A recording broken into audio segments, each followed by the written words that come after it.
10 weeks. It has been 10 weeks since we have gathered back here at Vlogger's View. Welcome to Vlogger's View, where we take a look at life behind the lens. This is my podcast. My name is Peter Burkhart. For any new viewers, thank you for joining us, or listeners. This is a podcast also on YouTube at Vlogger's View YouTube channel.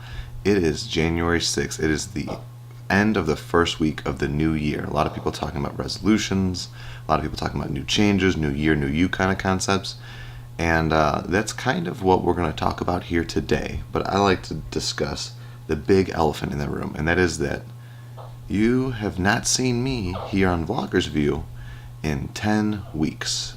October 21st was the last posting of Vlogger's View, and there's no excuse. I mean, it's just life got busy, but that's just an excuse, and that's why today we're going to talk about failure. Today's topic of the podcast is all about failure, the good, the bad, and everything in between.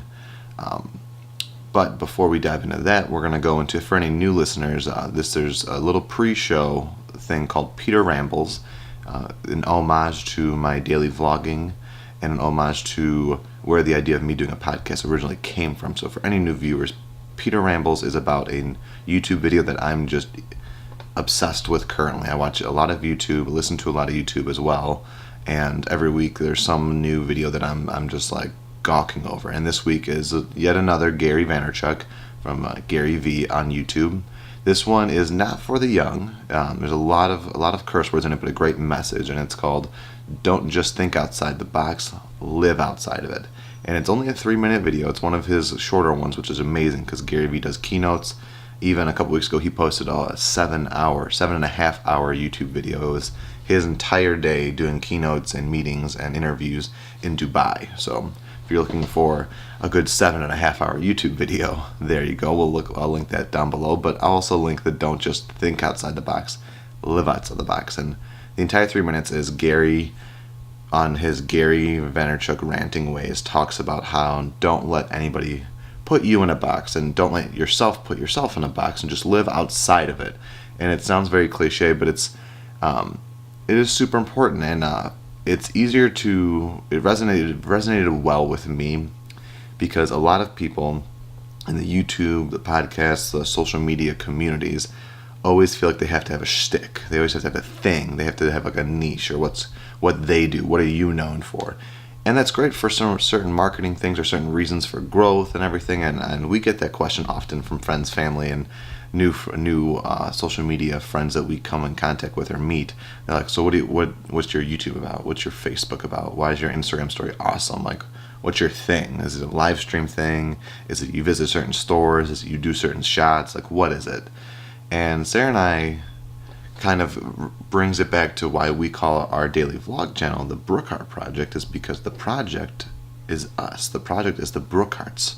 So it sounds weird, but like I always bounce back to our shtick is us. Like, we are the Burkhart Project, which is kind of like a safe net. Like, to me, on like a deeper level, it's just like it's whatever we want. It's like an easy answer. It's a fluffy answer because the Burkhart Project can be anything. You know, it's right now we go to Disney 6 to 7 days a week, but a year from now we may live in Alaska and go fishing 5 days a week. And so that's what our YouTube is going to be, but that's what the Burkhart Project is. It's whatever we are doing. So to say we have a specific niche or a catch, I don't know exactly what that is for Sarah and myself, but I think for ourselves and for anybody who does any kind of content creating or just living their life, your job, your hobbies can always be evolving, can always be changing.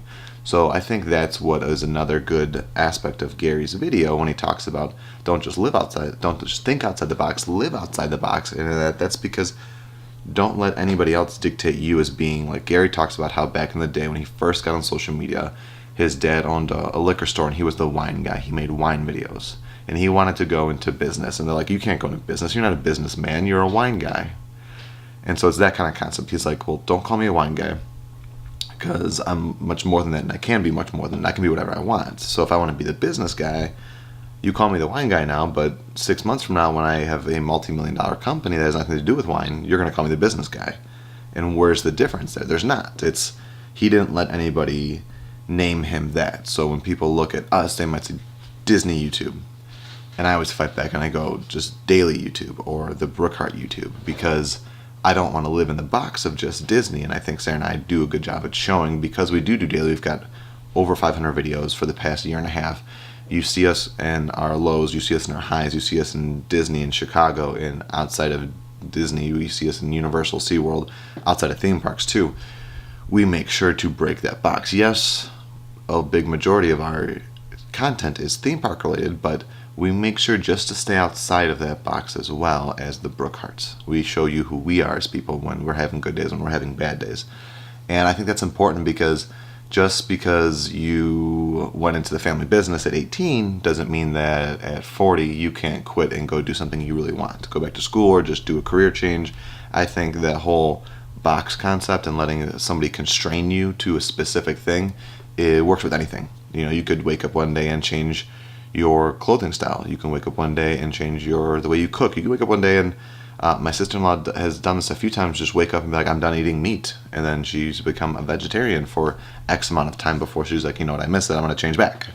So I think it is one of the greatest things, and it has to do, I think, with fear a lot. And it's to not have to worry about other people's thoughts on you. So if you have a great ability to live outside the box and not live within one realm of whatever you want to, whatever you're worried about right now, whether your job, your home life, your relationships, content creation, I think when you break out of that mold of worrying about the box you're in, you really then don't worry about other people's thoughts about you, and then you live mostly for yourself. And that's a great way to give back to your loved ones and families, to live for yourself, because when you live for yourself, you're the best person, the best version of yourself, so then you then can put the best out into the world. So that's my Peter rambles. I just I like to point out, Gary mentions Ashton Kutcher at one point. He does a whole ramble of people who have changed their life, their careers, and it's a lot of actors turn to movies, but this one stuck out. He said Ashton Kutcher was an actor. Now he's a businessman.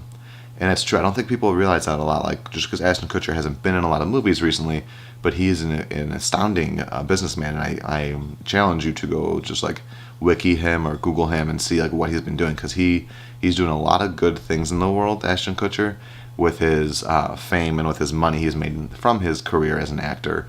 And it's interesting to see different actors, people in the limelight who at a certain age develop money and clout, almost, if you want to call it that, and go turn it into something else, a force for good, hopefully. It's always interesting to see those kind of stories. But that is the Peter's Ramble for today. I'll put the link down below for Gary's video. It's only 3 minutes. He drops a lot of F-bombs, so be wary of that.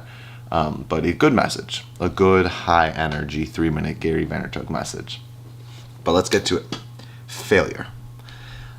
Whether the overarching theme of today is very cheesy and cliche, and I'm sure every single one of you have heard it, but it's sometimes you need to hear these typical definitions and sayings, because you need to hear them over and over again until they're beaten into your brain, until you actually consume them. And that's, for me, failure is one of the most important things in the world, because you can't do anything, I think, truly without failure, because you don't get anywhere without failing the right way.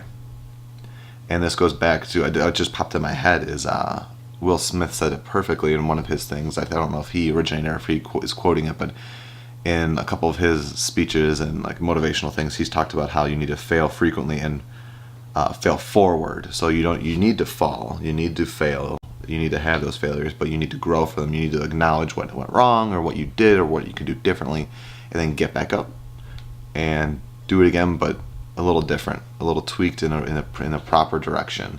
And I bring this topic, I chose this topic today for many reasons. One obvious one is that elephant in the room is that I failed you all as a podcaster. I did 4 episodes of Vlogger's View consistently and was getting great feedback, was getting great engagement, and I was loving doing the podcast. If any of you consume my daily vlogging with my wife Sarah, I love to talk and I just keep going. So I was really enjoying Vloggers View podcast. And for whatever reason, things happened and I stopped recording. I stopped planning out episodes. I stopped doing X, Y, and Z. And next thing you know, life really got taken over, and it's been 10 weeks. And so I failed. So the podcast in 2018, after its launch, was a failure. And I'm here to discuss the topic of failure in a dual form. Here in audio, I'm talking to you right now. We're having a conversation. Don't know if you talk to me back in the car or on your runs or in the office when you're listening to this, but hey, if you do, how's it going? I hope you're having a good Monday. Hope you have a solid week ahead of you and it's going to be conquered and all those good things. But also to let you know, it's a recommitment to you all that today's topic is failure, because this podcast is not going to fail again. And that's one of the things, as I learned a lot about this podcast, even after only doing 4 episodes here. I had a previous podcast with my friend Dom for a few months. So podcasts weren't necessarily new, but the style of this, the way I wanted to produce it, the way I wanted to edit it, the schedule of when I'm posting and everything, I did have over those 10 weeks some changes. And so one of those huge changes is going to be the schedule of posting. If you're listening to this today and you're a patron, you are getting access to this on Sunday. Today is Sunday, January 6th. You are getting this a day early. The new public publishing day of the week for everybody on YouTube and any kind of podcast medium is going to be Monday. And I still like that. I think it's a great day. I think a lot of people who listen to podcasts listen to them on the way to and from work. So Monday is a great start to the work week. Maybe they wake up, check their emails, they see they got a push notification that Vloggers Video is uploaded, and it's great. They download it, they schedule it to run while they're driving their 45 minutes on their way to work, or on their lunch, or when they're working out that night. I think Monday's still a great day, but for patrons from Patreon, you'll get access to that on Sunday, and I think that's going to help alleviate a huge pressure of mine. And if you've been listening to the podcast, you are aware that I have a great vision of getting a lot of co-hosts, a lot of interviews and co-hosts brought onto Vloggers View. Well, we live in Central Florida. I'm a daily vlogger that goes to theme parks all the time. We live a very busy schedule on top of a lot of other things we've going on medically, and every day-to-day life kind of things going on with our dog and everything. We're busy. Everybody's busy. So having to post on the Patreon on Saturdays and then on the public on Sundays was perfect it was the perfect ideology. But then in practice, it was very difficult, because then when do you record and when do you edit? If I'm going to have somebody who lives 40 minutes away from me meet me at a Disney theme park or a Disney resort, or come over to my apartment to record, I work in an office 9 to 5 Monday through Friday, and then they could have various different schedules. And then when do they come? Where's the lighting? Where do we record? I've got roommates. My dog's running around like crazy. It just, having a Saturday, the weekend, to be open is going to change it. It's going to be, that alleviates the biggest strain I had from Vloggers View before, and that's where the failure came from. The failure was triggered in I didn't have a good schedule of when I could record, when I could post-edit and do production and upload and then market this podcast, because I want to reach as many people as I can, because that's why I talk so much. I just love when people listen and talk back. And that's what a huge change. I realized I had the epiphany like 2 weeks ago, and I was like, why? I can't just start Vloggers View back up, because if I just start it and nothing changes, that's like, I think it's there's a saying about like the definition of insanity, or you're crazy when you do the same thing over and over again, expecting to have a different outcome, but not changing anything. And this is the biggest change. Is I am going to post for patrons on Sunday, Monday for everybody else, and that gives me Friday and Saturday and the rest of the week. But like if push comes to shove, I have Friday night and all day Saturday to record, edit, and post. So rather than having to do that at Thursday night from 8 p.m. to 1 in the morning when I have work the next day and I'm running for training for a marathon, which for any longtime viewers of the vlog or podcast, next week when you're listening to this on Monday, I pick up my bib and everything on Wednesday, and the actual runs are Thursday, Friday, Saturday, Sunday. So when you're listening to episode 6, this is episode 5, when you listen to episode 6, I will probably be on my marathon run. So I'm doing the Dopey Challenge for Run Disney. I'm doing 46 point something miles. It's a 5K, 10K, half marathon, and full marathon. But that's what's the big change. It's going to bring a lot of success when it comes to this podcast. It's going to make sure that you and I have a weekly appointment to chit chat and to talk things vlog, to show you, to introduce you to some of my family, friends, and loved ones. Because there was that 10-week gap, I've had friends that I've talked to about being on the podcast, but like, Peter, like, am I not cool enough? Like, did you forget about me? Did you record without me? Am I not invited anymore to the podcast? What's going on? So very excited to have this new schedule. Very excited for some of the equipment we've gotten our hands on over the holidays. And I'm very excited to just get back into the regimen. Like, when you are in a solid schedule, like continuing to know what to expect from yourself and people around you, it's a good thing. But this all came from failure. I failed to post this for 10 weeks, and that's what came from. And that's the important part about failure, is you can fail in so many different ways, and every version of failure is okay as long as there's not medical consequences to it. There's always positive growth to be had. I think it was Edison who said he made 1,000. He didn't fail at making the light bulb 1,000 times. He learned 1,000 ways of how to not make the light bulb. I like that one. It's an old one that you learn very young in school. And what is the vlogger's view and Peter Brookhart without some correlation to Disney? There's another good Disney quote, and it's Walt Disney said, "Everyone falls down. Getting up is how you learn to walk." And that's great because it's so innocent, because it brings in a baby into the picture, and a little innocence and just natural learning from you as a human. And it's true.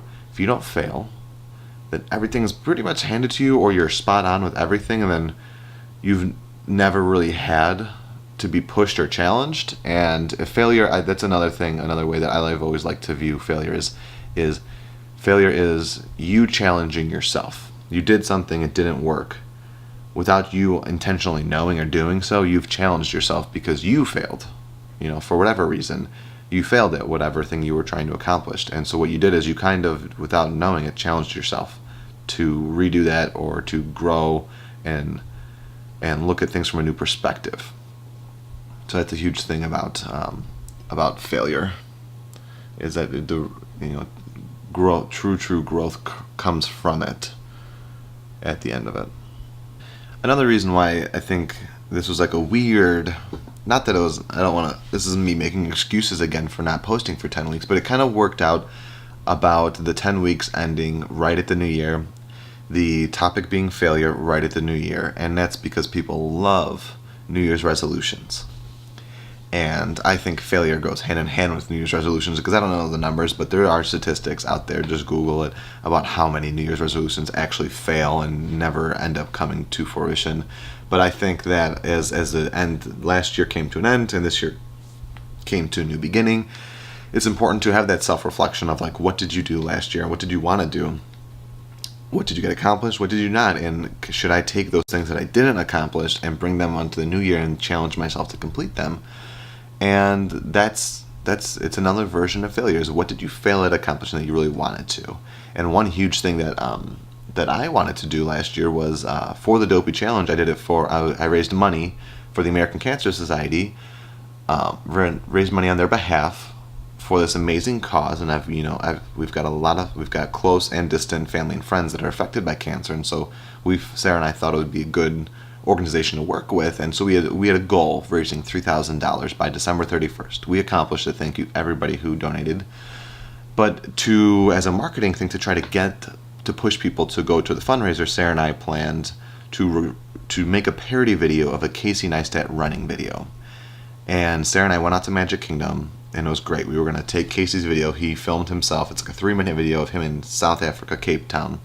And it's awesome. It's a simple video about how there's two kinds of people, runners and non-runners. And he ran around all around this mountainside in Cape Town. And so, okay, let's recreate that, but in Magic Kingdom, in Disney World's Magic Kingdom. And Sarah and I went there one day, made a shot list, had like 60 or 70 different shots we had to take, how we can take it, where in the video it looked like we can match that visually to Magic Kingdom. And we went out there and recorded for like, on a really hot day, we recorded for like 5 or 6 hours before we left because the sun wasn't already setting in a certain way and the crowds weren't working with us. And we had to come back a different day when the sun's looking better and everything. Weeks go by, excuses happened, things came up, all those typical things you think of when you have a challenging task and you don't accomplish it. We just didn't get it done. And then one day we went to go record, like planned to go to Magic Kingdom the next day to redo it all again, and I forgot for whatever reason, but we came up with some excuse and didn't go. Well, now we're 3 days away from, or 2 days away, three days away from the Dopey Challenge beginning, the run weekend starting. Video's not made, video's not posted, fundraising is over. Sarah and I failed at making that Dopey Challenge video, the parody video, and all I can say is it was one of the truer failures, because like, what did you learn from that? Like, what I learned from it is when it comes to a bigger project like that we have to do it and have to do it right away. Like, don't sit on your laurels. Don't for Sarah and I, we can't say we're going to do that and then like, okay, we'll get to it eventually. Sarah and I are so go and so busy that we have to just like make a note, like this is happening in 3 days or in 30 days, but we know that that's when it's happening. So that was a big thing. It came down to scheduling for me, as I knew that we had to just, for future projects, make the date. It kind of, I'm having this connection right now as we're recording this, but it kind of makes sense that it's the same issue that I had with the Vloggers View before. Is now I know worst push comes to shove, Saturday is my recording day. It's not this over daunting cloudiness of like what's going to happen. Just like have that plan.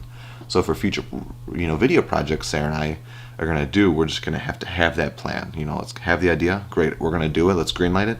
Great. Step number 1. When and how is this happening? Let's not this, we'll get to it. We'll get to it. We'll get to it. You're never going to get to it then, at least for myself. Another good example of failure that I can talk about, or there's two main ones, and one is more current than the other, but they both teach you different things, because failure, like I said before, failure comes in different shapes and sizes, and what you learn and grow from them can be easier or harder to find and realize. And that's what's the important part, because when you fail, you want to make sure it was worthwhile, and it's not always the simplest, and that's the hard part about failure, because it happens to everybody. But it's realizing what came from it. And one of my things is my college experience. Ironically, and there's a small short story behind this, is people think I'm a very smart guy, and my family definitely does. Probably biased because they're my family. But I have a little sister who's a sophomore in college right now at Northern Illinois University, and my parents moved to Ecuador while I was in college, so we got a little bit more distant during the bulk of my college years. They left when I was going into my second year of college, and I took 6 years to finish my undergrad. If you can tell any context of where this is going, it's not supposed to take 6 years to get an undergraduate degree. And when they left to go to Ecuador, and we still kept in contact, they later came back, but we never, I didn't live with my parents anymore, so we just school wasn't a topic. They had no connect. It's not like I was financially tied to them for it, or they weren't asking me how my homework was or anything. So then when my little sister got into college and my parents were worried about her grades or her changing degrees and everything. I was like, guys, she's gonna be fine. She's 18. What do you expect? And I know I was only 26 at the time of this conversation, but I was like, she's 18. She's gonna mess up. She's gonna fail. She needs to. That's what college is for. And then it hit me that my parents didn't know about my history of college. My undergraduate degree took me 6 years. I went to 3 different colleges. I went to a private college, a community college, and a state college or universities. Went to 3 different universities. I failed, I think, 6 or 7 classes for various reasons throughout them, most of them connected to not doing the homework or not showing up to class. One of them was just like I signed up for the way too high of a class, and I tried hard, but I went to every class and I failed every test. But that's a whole different thing. I learned that, and I should not be choosing classes for myself. I learned to go to a counselor and see what classes I'm supposed to be taking. And when I told my parents, it was almost like their jaw dropped, their eyes almost burst. They're like, "But you're smart. Like, how do you mean you failed 7 classes?" I'm like, just because you're smart doesn't mean you can't fail, and just because you're in college doesn't mean you can't fail. That's the time to fail. And so I had a similar, a short conversation version of this podcast where I was like, "Mom, Dad, like, it's okay." Like, I learned the most in the classes that I did terrible in, where I got C's, D's, or F's, than I did in some of the classes I just got A's, 100%. And I think I am a smart guy. I put a lot of effort towards my education when I care about the topic and what I'm working towards. But college was an interesting time for me. I don't say it's a failure because I left with my degree and I learned a lot. Asking me if I'd go back to college, it's a whole different podcast for a whole nother day. I think there's a time and place to go to college for the vast majority of people who go. Probably don't need to. Like I said, podcast for another day. Probably end of January or sometime in February now that I think about it. But college was a success, but not without failures along the way, those 6 years. And those failures are what got me to my degree. They got me to where the experiences I had, the work ethic I built up through college, because towards the end of college I did work full-time while going to school full-time. Talk about a great first year of marriage. I left Sarah working third shift every night, and she saw me from 4 p.m. or from about like 6 p.m. until 10 p.m. and 2 of those hours I was asleep, and then the other 2 I was getting ready for work. Whole nother story about work ethic for a different podcast as well. Trying to interject these little commercials into the podcast today. But that was a couple of years ago. I've been graduated for 3 years now. But that was my college experience. Was a lot of failures, but it all led to the big success of finishing my college degree. All right, and then, but a very recent revelation is, if you've been following along with our Sarah's and my YouTube, you should be aware, if you've been watching us even semi-regularly, that Sarah and I are trying to grow our family. And with that, it's been going on a 3-year journey, a 2-year of going to doctors, of battling what's called infertility. Infertility is, by definition, just means that you have been unsuccessful at conceiving a child after 12 months. It doesn't mean you can't, just doesn't mean that your body is challenging you. And so we've been going on 3 years. We have a great doctor down here in Orlando, and we've been doing a whole plethora of tests and surgeries and procedures. But we hit a big milestone this past week, and we did our third, what is called an IUI procedure, a couple weeks ago, and we found out on Friday, 2 days ago, that it was not successful. And so we told our doctor months ago, when we first talked about taking IUI procedures, that we would do 3, because our doctor said, hey, you can do as little, you can do none, you can do 1, you can do 2, you can do, or as many. We can do this for the next 12 months, every month for the next year, for the next 2 years, whatever. There's no limit to how few or how many IUIs you can do.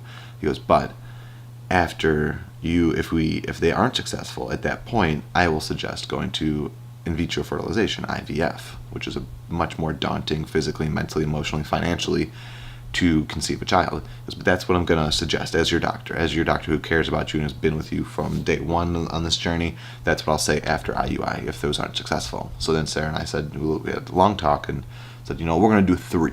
We told Dr. Loy, hey Loy, we're going to do 3. And it's been 5 months because we had complications in between for a few of those procedures, but Friday we found out the third one was not a success, so now we have to go on to the next step. We're calling our doctor on Monday to go to IVF, and it's another form of failure. Those 3 IUIs were failures, but what we learned, we did grow from them. We did learn from them. A lot of it's still raw, being just 2 days ago, but we learned that we are going to IVF. We learned how to look towards each other and lean on each other a little bit more as a married couple, especially going through, the most this is sidetracking, but the biggest successful marriages, the biggest things to lead to a successful marriage is when or relationship, whether it be friendship, just dating or marriage, is when you go through a challenge and come out the other end and have survived it. It's that self-challenging, it's that self-failure challenging, where you look at whatever is the task and you can get through it together. That is the growth. So these 3 failures that Sarah and I have gone through, these 3 failed IUIs, have been a physical and emotional challenge. And each of these procedures, I feel, has brought us closer, but we've learned and grown through each one for different reasons. I remember the first one, we thought like, oh, it's a shoo-in. Like it's like we're following all the dots, tests, hormone results. It's going to be great. And it was like, boom. I was like, it didn't work. What did we do wrong? Did we do something different? Did we eat the wrong food? Did I go on rock and roller coaster when I shouldn't have? Like, what do we do now? Like, it was hard enough to get ourselves mentally ready for that first procedure. Then it didn't work, and it was all this why. What do we blame? And then we realized, like, sometimes, and this is a big thing with failure, sometimes you fail for no reason. But when you do fail for something out of your control, I won't say no reason, but out of your control, out of your hands. These IUI failures have been out of our hands. We can't do it. It's the most frustrating thing about us, because Sarah and I are doers, so we like to take our hands and do things.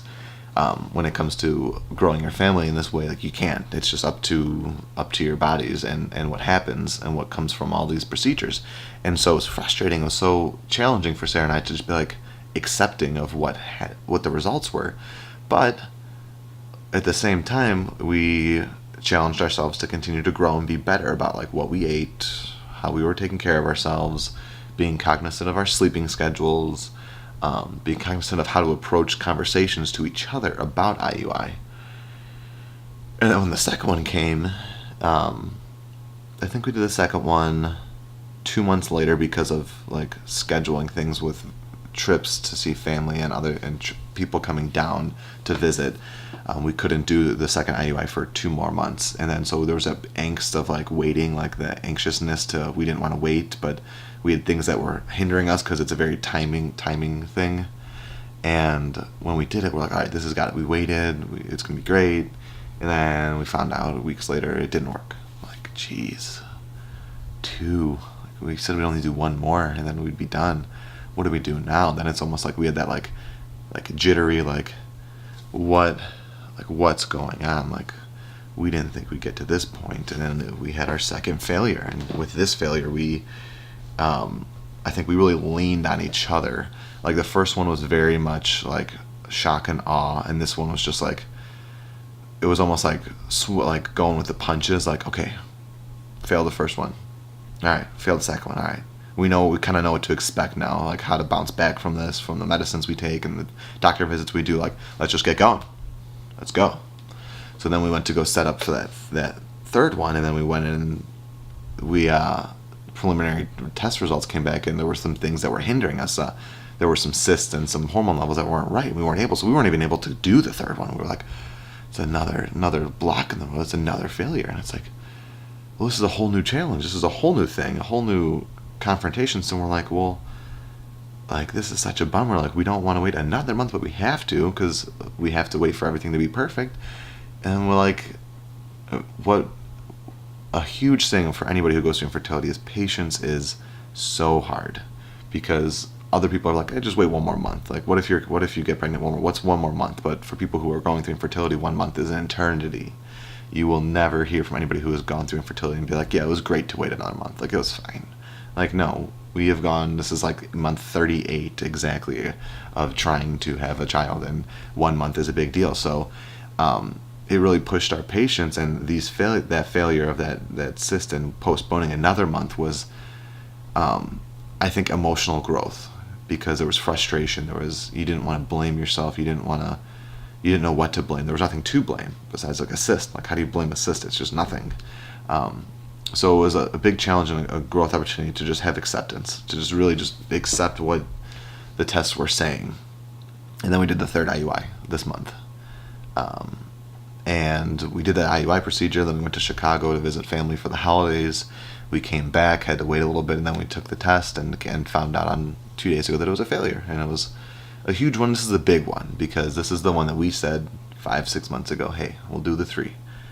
If those don't work, which we were very confident they would, then we go to IVF. And then we'll have those conversations. But we were like, oh, we're not going to have those conversations. We're not going to get there. Well, 3 IUIs later and 3 failures. Now we're having that conversation. This is an ongoing thing for Sarah and myself, and it's I always tell Sarah, as long as the doctors say we can, then we're going to keep pushing forward, and that's what we're going to do. That's the failure of this, is that it's pushing us and challenging us to continue to go. Because we're not going to give up. We're going to keep going, and it's the growth here is to solidify our backbone within each other on this hard journey, and to really show the world and show our doctors and show ourselves that we have the energy to keep moving forward because of how resilient we are. It's these failures have built our resilience, and it's a different kind of failure than dropping the podcast for 10 weeks. It's a different kind of failure from changing colleges 3 different times to finally get your degree after failing 7 classes. It's different failure than going to run to prepare for your marathon and realizing you haven't run in 3 weeks. That's a huge failure on my part. During the holidays, I skipped 2.5 weeks of training right before the marathon. But what did I learn is that I learned how to get back up. And so to bring it back to Walt's quote is, everyone falls down. Getting up is how you learn to walk. Sarah and I failed 3 IUIs. How we get back up is we learn how to be parents, and we go to our IVFs, we go to our doctor's appointments. Everyone falls down. I transfer colleges 2 times to 3 colleges. I failed 6 classes. I got back up. I went to class. I took my notes. I talked to aides. I did what I did, and I learned how to get a college degree. So you always fall down, but the important part is getting back up. And there's another Walt Disney quote that I couldn't finish this whole failure podcast without referencing, and it's a huge one. I love it, and I think he says it. He says it if you go to Disney's Hollywood Studios. There's One Man's Dream, and there's a little show about Walt's life, and you hear him talk about it in it because he has had failures in his whole life. His father lived a life of continuous failure, but he didn't let it stop him ever. Elias Disney was his name. And I think I think that's where Walt got his work ambition and his resilience to failure was his father. And Walt Disney's quote is saying, I think it's important to have a good, hard failure when you're young. I learned a lot out of that because it makes you kind of aware of what can happen to you. Because of it, I've never had any fear in my whole life when we've been near collapse and all of that. I've never been afraid. I've never had the feeling I couldn't walk out and get a job doing something.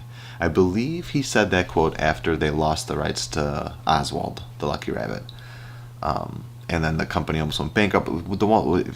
Disney's company history is pretty interesting early on. There were strikes, there were failures, there were so many times where they almost went bankrupt. And so this is a really important quote to Walt. I think it's important to have a good, hard failure when you're young. And I agree with that. I think it's important. I know at the end of the day, the hard challenges I had in college that made me last 6 years made me a better student at the end, made me respect college more at the end. These challenges Sarah and I are going through to become parents, I know are going to make me value and cherish every second even more than I ever would have, and I already felt like I was going to. Every missed run or not a good run I did in preparation for next week's marathon is going to make me cherish every step I take on that marathon route and every mile marker I hit until I've hit that finish line. I know it's going to make me value that outcome more. So that's what I think before I leave you for today, because I don't have a Validate the Vlog section, which is the Q&A. We're going to bring that back starting next week, because starting tonight with the posting of this on Patreon, I'm going to get my interaction back with all of you on Twitter, on Facebook, and on Patreon. I think the best successes are the hard ones. The best successes in life are the ones that you fail along the way, but you were able to get back up. You were able to learn, and you were able to take that and flip it and succeed from it. And those are the best. And that's what Walt's talking about here. Because if you live out your whole life, you're pretty successful. You were able to keep yourself healthy enough to live that life. And if you have any success in there, then that you lived a whole life of challenges. Every single day you are being challenged in some form, whether it's just waking up for the day, whether it's making that bed, going to do work construction, going to do your workout, going to your doctor's visits for whatever ailment you're battling, working on relations with your children, working on challenging relationships with your parents, with your colleagues or your boss. There's always challenges. All of us deal with them. But it's how to approach those challenges and and what to take out of failures. It's one of the most important to me, I think, personally, is failure is one of the keys to living a successful life. You cannot have a successful life without knowing how to take on, handle, and own failures. It's ironic, it sounds, because you would think if you are successful, then you wouldn't have to deal with failures. And it's the opposite. It's you are the most successful. Like what Will Smith said, fail often, fail frequently, fail forward. Fail, but just make sure you go forward with it. Don't go one step forward, 2 steps back. Go 1 step back, 2 steps forward is what it should be. And that's all I have to say about that. So the hiatus is over. Vlogger's View is back. You will not experience 10 weeks of no Peter Brookhart. You will not experience 1 more week of no Peter Brookhart. Expect to see these on Sundays if you're a patron. Expect to see these on Mondays on YouTube or any kind of podcast streaming system on Monday mornings. And I'm excited. I'm glad to be back. Thank you for your patience. Thank you for your resilience during this mini failure of the podcast, but I've learned from it. I've grown from it, and we're going to move forward. And I have a lot of fun topics, and the new schedule is going to lead to a lot of the fun interviews and guest hosts that we're going to have. So make sure you hit like and subscribe on your podcast forums or on YouTube as well. And until next week, have a great day.